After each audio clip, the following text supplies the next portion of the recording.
सोचिए, 5 अप्रैल 1923, काहिरा की एक रात। एक अमीर ब्रिटिश लॉर्ड अपने बिस्तर पर है, तेज बुखार से तप रहा है। उसकी सांसें बहुत भारी चल रही हैं। और फिर ठीक सुबह के 1:55 पर वो अपनी आखिरी सांस लेता है। अब अजीब बात यह है कि ठीक उसी पल पूरे के पूरे काहिरा शहर की बत्ती चली जाती है। सब कुछ घने अंधेरे में डूब जाता है।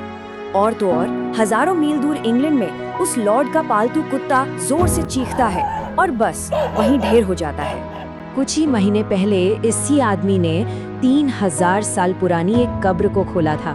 एक ऐसी कब्र जिसके बाहर एक चेतावनी लिखी होने की बात कही गई, जो बहुत जल्द इन सारी घटनाओं की वजह मानी जाने वाली थी। तो आखिर ये सब कुछ शुरू कैसे हुआ? इसके लिए हमें कुछ महीने पीछे जाना होगा, इतिहास की सबसे बड़ी खोजों में से एक पर। देखिए, इस कहानी के 2 मेन किरदार हैं। एक तरफ है हावर्ड कार्टर, एक आर्कियोलॉजिस्ट जो सालों से एक गुमनाम फ़ैरो की कब्र तलाश रहे थे, पर उन्हें कुछ हाथ नहीं लग रहा था। और दूसरी तरफ थे लॉर्ड कार्नारवॉन, एक बेहद अमीर आदमी जो इस पूरी खोज पर पैसा लगा रहे थे। दोनों के लिए ही ये आखिरी मौका था। अगर इस बार भी कुछ नहीं मिला तो मतलब सब कुछ खत्म। और फिर 4 नवंबर 1922 को किस्मत ने करवट ली। खुदाई करते हुए चट्टान में कटी हुई एक सीढ़ी मिली।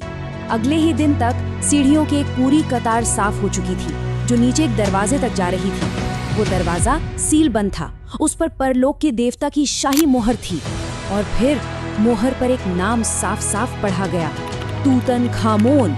कार्टर को यकीन हो गया था, वो अपनी मंजिल तक पहुंच चुके हैं। 26 नवंबर को कार्टर ने उस दरवाजे में एक छोटा सा छेद किया।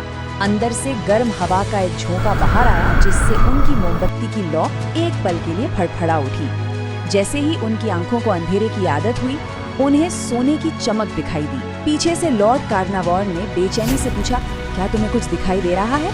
कार्टर का जवाब था, हाँ, अद्भुत चीजें। ये कोई आम मकबरा नहीं था। ये 3000 साल पुराना एक ऐसा मकबरा था जिसे आज तक किसी ने छुआ तक नहीं था। अंदर 5000 से भी ज्यादा बेशकीमती कलाकृतियां थी। सोचिए, 10 किलो का ठोस सोने का मांस, उल्का पिंड के लोहे से बना एक खंजर। ये मानव इतिहास की सबसे बड़ी आर्कियोलॉजिकल खोज थी। लेकिन इस शानदार खोज की खुशी ज्यादा दिन टिकने वाली नहीं थी। बहुत जल्द कुछ अजीब और डरावनी घटनाएं होनी शुरू हो गईं। पहला अपशकुन हावर्ड कार्टर के ही घर पर हुआ। उनके पास एक प्यारी सी सुनहरी कैनरी चिड़िया थी। एक दिन एक कोबरा, जो कि फ़ैरो की शाही ताकत का निशान होता है, न जाने कहां से उनके घर में घुसा और उस चिड़िया को खा गया। वहां के लोकल लोगों के लिए ये एक सीधी सीधी चेतावनी थी, ये राजा का बदला है।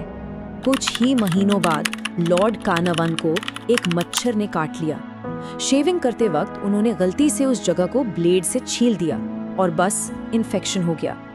5 अप्रैल को उनकी मौत हो गई। और यहीं से फ़ैरो के श्राप की कहानी ने दुनिया भर में आग पकड़ ली। लॉर्ड कार्नावॉन की मौत तो सिर्फ एक शुरुआत थी। इसके बाद तो जैसे मकबरे से जुड़े लोगों की मौतों की एक लाइन सी लग गई। एक के बाद एक कई लोग बड़ी अजीब परिस्थितियों में मरने लगे। George J Gould, Aubrey Herbert, sir Archibald Reid. हर मौत के साथ ये जो श्राप की कहानी थी, वो दुनिया भर में और भी ज्यादा मजबूत होती जा रही थी। 1929 आते आते इस मकबरे से सीधे या किसी न किसी तरह जुड़े हुए 22 लोगों की मौत हो चुकी थी। और इनमें से 13 लोग तो वो थे जिन्होंने मकबरे को खुद अपने हाथों से खोला था। और फिर वो खोज हुई जिसने सबके होश ही उड़ा दिए। जब डॉक्टरों ने तूतनखामुन की मम्मी की जांच की, तो उन्हें उसके गाल पर एक गोल निशान मिला। ये निशान ठीक उसी जगह पर था जहां लॉर्ड कार्नारवॉन को उस जानलेवा मच्छर ने काटा था। सोच कर देखिए, 3000 साल पुरानी मम्मी और एक जिंदा इंसान, दोनों के चेहरे पर एक ही जगह एक जैसा निशान। इसे श्राप का सबसे बड़ा सबूत मान लिया गया। लेकिन क्या ये सब सच था या फिर इसके पीछे कोई और ही कहानी थी? चलिए अब जरा अफवाहों से निकलकर सबूतों की दुनिया में चलते हैं और देखते हैं कि सच्चाई आखिर है क्या। अच्छा, तो सबसे पहले बात करते हैं उस मशहूर श्राप की, मौत तेज पंखों पर सवार होकर आएगी। अखबारों ने तो ये दावा किया था कि ये मकबरे के दरवाजे पर एक मिट्टी की पट्टी पर लिखा मिला था, लेकिन सच्चाई ये है कि ऐसा कोई शिलालेख कभी मिला ही नहीं। ये पूरी की पूरी कहानी एक जर्नलिस्ट के दिमाग की उपज थी। तो फिर उन मौतों का क्या? खैर, उसका एक साइंटिफिक एक्सप्लेनेशन भी सामने आया। देखिए, पुराने मकबरों में अक्सर एस्परजिलस नाइजर नाम का एक फंगस पाया जाता है जो हजारों साल तक जिंदा रह सकता है। और ये फंगस उन लोगों में जिनकी इम्यूनिटी कमजोर हो, फेफड़ों का गंभीर इन्फेक्शन पैदा कर सकता है। असलियत तो आंकड़ों में छिपी है। 2002 में ब्रिटिश मेडिकल जर्नल की एक स्टडी ने इस श्राप की हकीकत को परखा। उन्होंने मकबरे के संपर्क में आए लोगों की उम्र की तुलना उन लोगों से की जो कभी संपर्क में नहीं आए थे, और नतीजा, दोनों ग्रुप्स की औसत उम्र में कोई खास फर्क नहीं था। तो फिर बाकी के सबूतों का क्या? चलिए उन्हें भी एक एक करके देख लेते हैं। कायरा में ब्लैकआउट, अरे 1920 के दशक में ये तो बहुत ही आम बात थी। लॉर्ड कार्नावॉन का कुत्ता, वो उनकी मौत के घंटों बाद मरा था, ठीक उसी पल नहीं। कार्नावॉन की खराब सेहत, वो तो पहले से ही काफी बीमार थे और इसीलिए मिस्र की गर्म आबो हवा में रह रहे थे। और मच्छर का काटना, याद रखिए, ये पेनिसिलिन के आविष्कार से पहले की दुनिया थी, जहां एक मामूली सा इन्फेक्शन भी जानलेवा हो सकता था। रही बात मम्मी के गाल पर निशान की, तो वो कहानी एक ऐसे अखबार ने फैलाई थी जिसे इस खोज की एक्सक्लूसिव कवरेज नहीं मिल पाई थी।